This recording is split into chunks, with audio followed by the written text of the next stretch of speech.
Quero saudar a todos com a graça e a paz do Senhor e com a palavra muito linda do livro de Samuel, do primeiro livro de Samuel, capítulo 7, versículo 12, que diz: Tomou então Samuel uma pedra e a pôs entre Mispá e Sem e lhe chamou Ebenezer e disse: Até aqui nos ajudou o Senhor. Ebenezer, até aqui nos ajudou o Senhor. Se nós olharmos para a realidade do nosso país, diante dessa crise, diante dessa incerteza que nós estamos vivendo, com certeza nós podemos afirmar com toda a tranquilidade, com toda a satisfação, que até aqui o Senhor tem nos sustentado, até aqui o Senhor tem nos abençoado, até aqui o Senhor tem nos ajudado. E é com essa certeza que o Senhor há de permanecer nos sustentando e nos abençoando, que eu gostaria de compartilhar com os amados neste momento sobre o tema a verdadeira esperança ou a esperança verdadeira. Gostaria de convidá-los para juntos meditarmos, portanto, nesse tema, a esperança verdadeira, na carta de Paulo aos Romanos, no capítulo 8, do verso 18 ao verso 25, que diz assim a palavra do nosso Deus: Porque para mim tenho por certo que os sofrimentos do tempo presente não podem ser comparados com a glória a ser revelada em nós. A ardente expectativa da criação aguarda a revelação dos filhos de Deus. Pois a criação está sujeita à vaidade, não voluntariamente, mas por causa daquele que a sujeitou, na esperança de que a própria criação será redimida do cativeiro da corrupção, para a liberdade da glória dos filhos de Deus. Porque sabemos que toda a criação, a um só tempo, geme e suporta angústias até agora. E não somente ela, mas também nós, que temos as primícias do Espírito, igualmente gememos em nosso íntimo, aguardando a adoção de filhos, a redenção do nosso corpo. Porque na esperança fomos salvos. Ora, esperança que se vê não é esperança, pois o que se vê, como espera? Mas se esperamos o que não vemos, com paciência o aguardamos. Se esperamos o que não vemos, com paciência o aguardamos. Vamos orar? Pai, a Tua palavra foi lida, suplicamos neste momento a ação do Teu Santo Espírito, nos dando a capacidade de entender, compreender essa palavra. Fale conosco por meio do estudo dessa palavra do Senhor. Nós te suplicamos que o Senhor esteja falando ao meu coração e ao coração de todos aqueles que neste momento estão nos ouvindo e nos vendo através desse programa. É o que nós te pedimos no nome santo do nosso Senhor e Salvador Jesus Cristo. Amém. Queridos, gostaria de trabalhar, portanto, esse tema da esperança. Primeiramente, gostaria de dizer que muitas vezes, com certeza, nós temos muita esperança no nosso coração, né? Esperança no sentido de desejo pessoal. Por exemplo, uns têm muita esperança de um dia poder realizar o sonho de se casar, ou de ter a casa própria, ou de ter a esperança de trocar de carro, ou a esperança de ter uma promoção dentro da sua profissão, recebendo um aumento salarial. Outros têm esperança de ver os seus filhos formados, bem estruturados. Outros têm esperança de ver o seu time ganhando o campeonato. Tudo são esperanças, são expectativas, são desejos que cada um tem no seu coração, que podem ou não se concretizar, que podem ou não se realizar. Esse é um tipo de esperança, uma esperança no aspecto de um desejo, de uma aspiração pessoal. Mas a palavra de Deus nos apresenta uma outra realidade quando ela nos trata de esperança, quando ela nos fala a respeito de esperança. E primeiramente gostaria de dizer que na palavra do Senhor há duas ênfases sobre a esperança. A primeira ênfase está na pessoa de Cristo Jesus. Cristo Jesus é a concretização, é a materialização da nossa esperança. Toda a expectativa da humanidade está em Cristo. Toda a esperança da humanidade, desde os primórdios, quando os nossos pais, Adão e Eva, caíram lá, ainda no paraíso, a expectativa, a esperança de que a tragédia do pecado seja eliminada, seja solucionada através de Cristo Jesus. Portanto, primeiramente, a palavra de Deus nos apresenta que a esperança é Cristo Jesus. Mas, dentro da segunda maneira de entendermos e de apresentar a esperança na palavra do Senhor, a esperança também está na certeza das coisas que hão de se realizar, não numa expectativa, num anseio, num desejo, mas na convicção plena, na tranquilidade de que Deus nos deu promessas e que essas promessas hão de se realizar pelo poder do Senhor. Mas como nós lemos no texto de Romanos, é interessante nós pensarmos em esperança nesse texto, pois do capítulo 8, a partir do verso 18 até o final desse capítulo, Paulo basicamente vai falar a respeito do quê? De esperança, sim, mas ele vai tratar da esperança em meios a vários tipos de sofrimento. Por exemplo, do 18 ao 25, texto esse que nós lemos agora, fala a respeito do sofrimento da criação, da natureza, das coisas que foram criadas da terra, da biologia, da flora, dos animais, de tudo aquilo que foi criado e padece por causa do pecado. E a palavra do Senhor nos fala que lá, por causa do pecado, em Gênesis capítulo 3, nos fala que a terra foi amaldiçoada por causa do homem que pecou, por causa do ser humano que pecou. E essa criação, os animais, as plantas, toda a natureza anseia pela transformação, a renovação, a sua redenção. Em meio ao sofrimento, a esperança para as coisas que foram criadas. Portanto, Paulo fala que existe no nosso meio sofrimento, sofrimento produzido por causa da natureza decaída. Depois ele vai trabalhar a partir do verso 26 até o verso 30 a respeito de outro tipo de sofrimento, que é a crise de nós não sabemos orar. Por exemplo, no verso 26, ele vai falar, porque não sabemos orar como convém. Ou seja, até mesmo a capacidade de nós expressarmos os nossos anseios, as nossas dores, as nossas lutas, as nossas necessidades diante de Deus, nós não temos essa capacidade de fazermos por nós mesmos, por isso dá sofrimento. Mas ele vai dizer também nesse texto que nós temos o Espírito Santo que nos dá esperança, que nos dá certeza de que as nossas orações serão ouvidas, porque apesar da nossa incapacidade de saber orar, o Senhor utiliza o Espírito Santo para interceder por nós, e aqui segundo o texto, com gemidos inexprimíveis. Dando sequência do capítulo 8, para nós entendermos a amplitude do que é a esperança que Deus traz para as nossas vidas, do verso 31 até o verso 34, ele vai falar de outro tipo de sofrimento.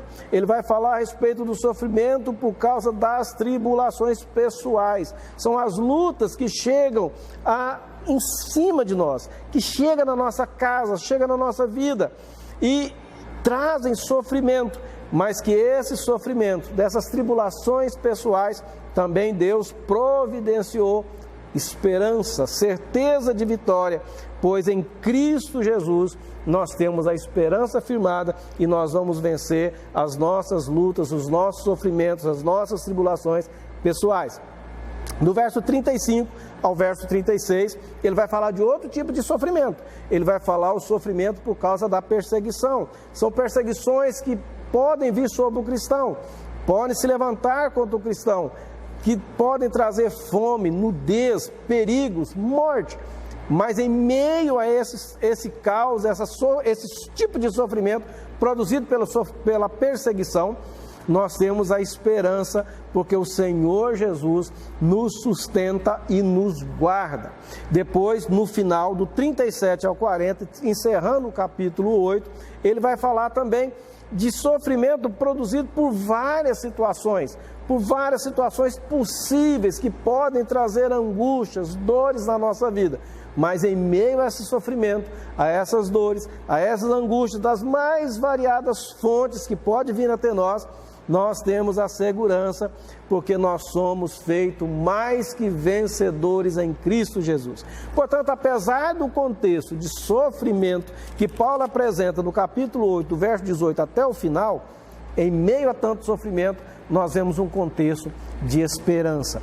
Deus renovando as nossas forças, Deus nos dando uma capacidade de olhar além do sofrimento, além da realidade terrível que porventura possamos estar vivendo, mas temos a certeza de que o Senhor há de nos sustentar.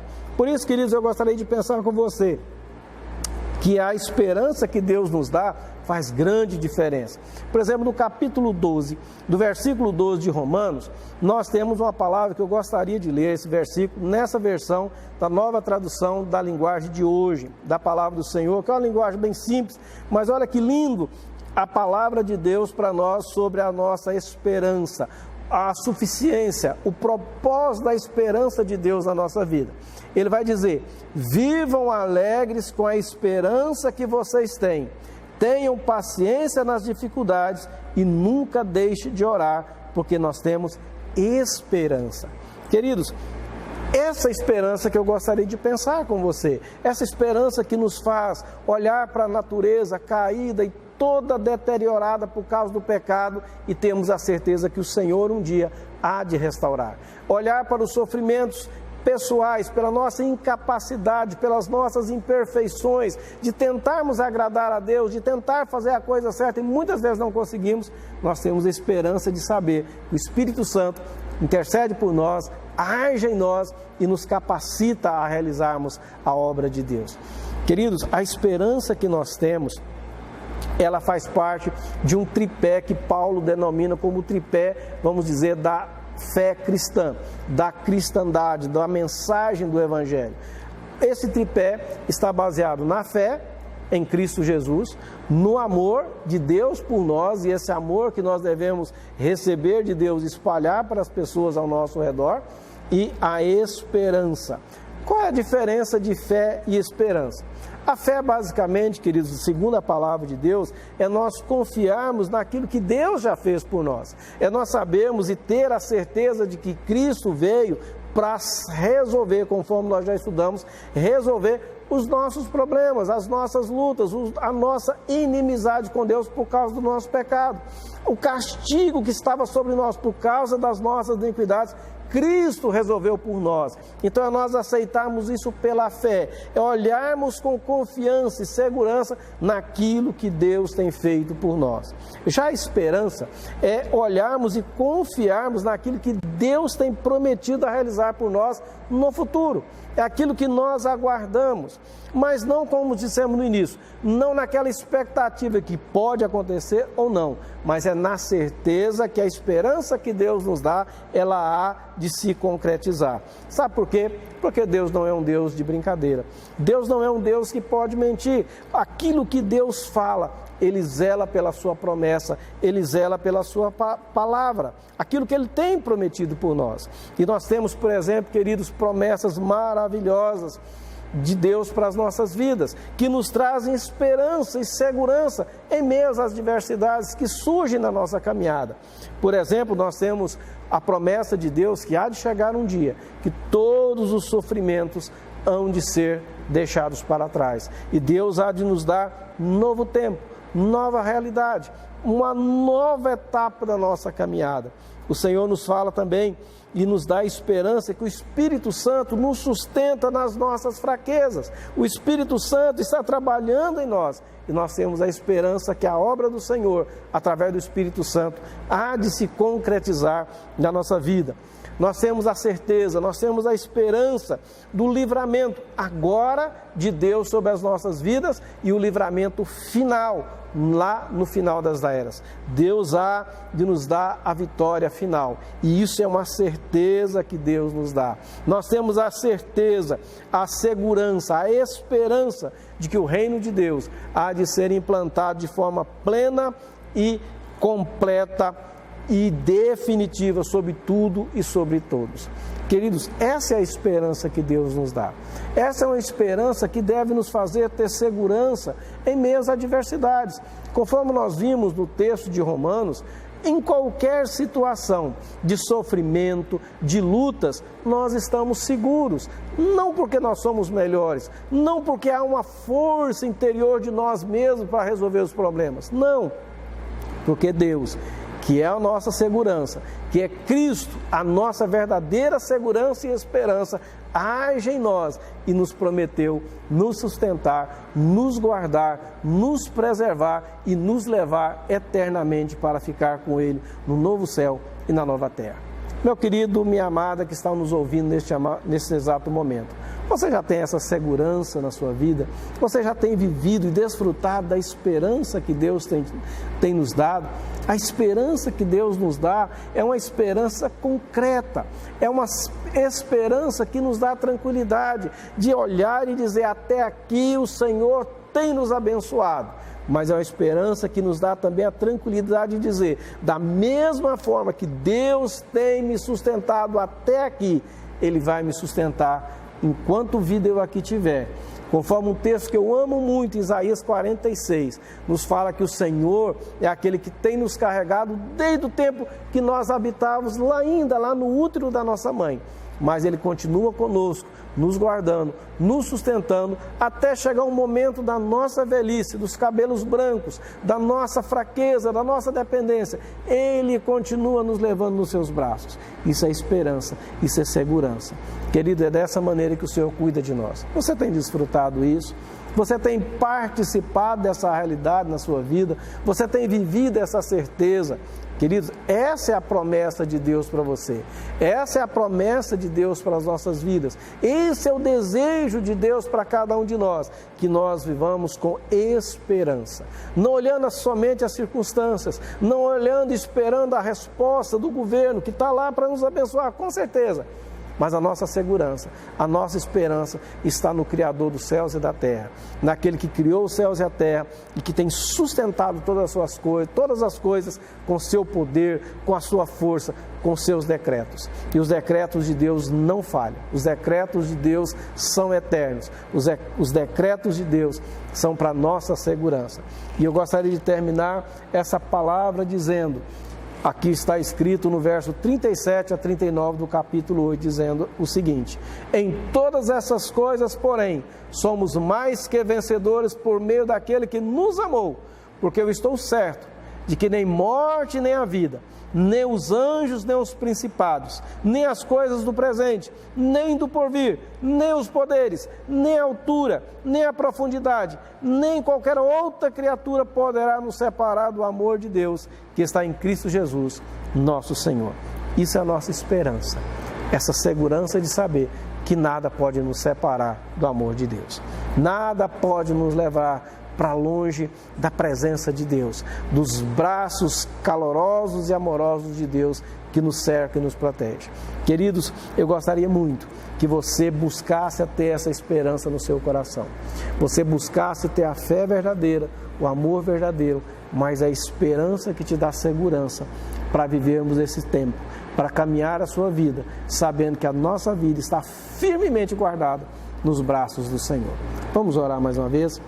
Deus, nós te louvamos pela tua palavra exposta neste momento, que a verdadeira esperança esteja brotando no coração daqueles que nos ouvem, daqueles que porventura estão vivendo sem expectativa, desesperançosos, ó Pai, frustrados, mas que a verdadeira esperança que vem do Senhor, fruto das promessas do Senhor para as nossas vidas, possa se tornar real na vida desses que estão desorientados, frustrados, e que o Senhor renove as forças,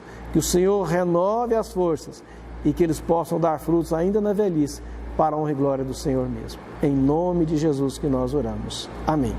Deus te abençoe, meu amado, Deus te abençoe ricamente para a honra e glória dele mesmo.